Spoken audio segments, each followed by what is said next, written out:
കൊല്ലത്തുനിന്ന് ഒരു കൊച്ചു പെൺകുട്ടിയുടെ തിരോധാനവും തിരിച്ചുവരവും കേരളത്തിലെ പൊതുസമൂഹത്തിൽ പലതരത്തിലുള്ള പ്രതിഫലനങ്ങളാണ് ഉണ്ടാക്കിയിരിക്കുന്നത്. കൊച്ചു പെൺകുട്ടി സുരക്ഷിതമായി തിരിച്ചു വന്നെങ്കിലും തുമ്പില്ലാത്ത ഇടത്തുനിന്ന് തുമ്പുണ്ടാക്കി കേസ് തെളിയിക്കുന്നതിൽ വിദഗ്ധരായ കേരള പോലീസ് നീണ്ട 3 ദിവസങ്ങൾക്ക് ശേഷവും പ്രതികളിലേക്ക് എത്തിപ്പെടാൻ കഴിയാത്തതായതോടെ കടുത്ത അമർഷമാണ് ജനങ്ങളിൽ അത് ഉണ്ടാക്കിയിരിക്കുന്നത്.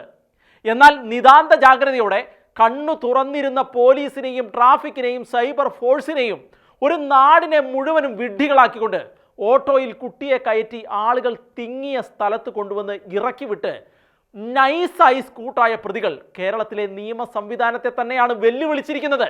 എങ്കിലും ഉപദ്രവിക്കാതെ ആ പൊന്നുമോളെ അവർ തിരികെ കൊടുത്തതിൽ പോലീസിനല്ല കിഡ്നാപ്പേഴ്സിന് നാം നന്ദി പറയേണ്ടത് തന്നെയാണ്.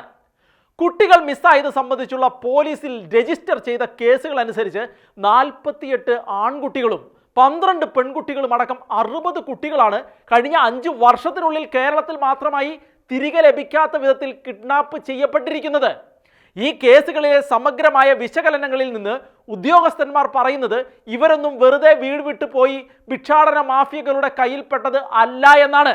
മറിച്ച് കേരളത്തിലെ മെട്രോ നഗരങ്ങളിൽ അതിവേഗം വ്യാപിച്ചുകൊണ്ടിരിക്കുന്ന സാത്താൻ ആരാധനയുടെ ഭാഗമായി ഇവരെ ഉപയോഗിക്കുകയോ അല്ലെങ്കിൽ നരാധമന്മാർ ബാലപീഡനത്തിനോ സ്വവർഗ ആസക്തികളുടെ ശമനത്തിനോ ഉപയോഗിക്കുകയോ ചെയ്തതിനു ശേഷം തെളിവുകളൊന്നും അവശേഷിപ്പിക്കാതെ കൊന്ന് മണ്ണിൽ താഴ്ത്തിയതായിരിക്കാനും സാധ്യത ഉണ്ടെന്നാണ്.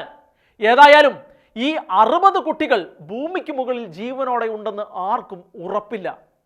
സാത്താൻ ആരാധനയുടെ കറുത്ത കുർബാനയ്ക്ക് കേരളത്തിൽ അംഗങ്ങളായിട്ടുള്ളത് സാധാരണക്കാരല്ല, മറിച്ച് ചില തലമൂത്ത രാഷ്ട്രീയ സിനിമാ താരങ്ങളും ചില വൻകിട ബിസിനസ്സുകാരും അടങ്ങുന്ന വമ്പൻ സ്രാവുകൾ തന്നെയാണ്. കറുത്ത കുർബാനക്കാർ കേരളത്തിൽ ശക്തമാണ്. അതിനാൽ അവരും ഈ 60 കുട്ടികളിൽ ചിലരുടെയെങ്കിലും തിരോധാനത്തിൻ്റെ പിന്നിൽ ഉണ്ടാകാം. എങ്കിൽ കുട്ടികളുടെ ഒരു സൂചന പോലും ഭൂപരപ്പിൽ അവശേഷിക്കുന്നുണ്ടാവില്ല. വിശുദ്ധ കുർബാനയിലെ ഓസ്തിക്കും വീഞ്ഞിനും പകരം കത്തോലിക്ക പള്ളികളിൽ നിന്ന് മോഷ്ടിച്ച ദിവ്യകാരുണ്യവും പിന്നെ തട്ടിയെടുത്ത കുട്ടികളുടെയോ ഗർഭചിത്രം ചെയ്യപ്പെട്ട കുട്ടികളുടെയോ അല്ലെങ്കിൽ ആർത്തവ രക്തവും ഒക്കെയാണ് കറുത്ത കുർബാനയിലെ ബലിവസ്തുക്കളായി ഉപയോഗിക്കുന്നത്.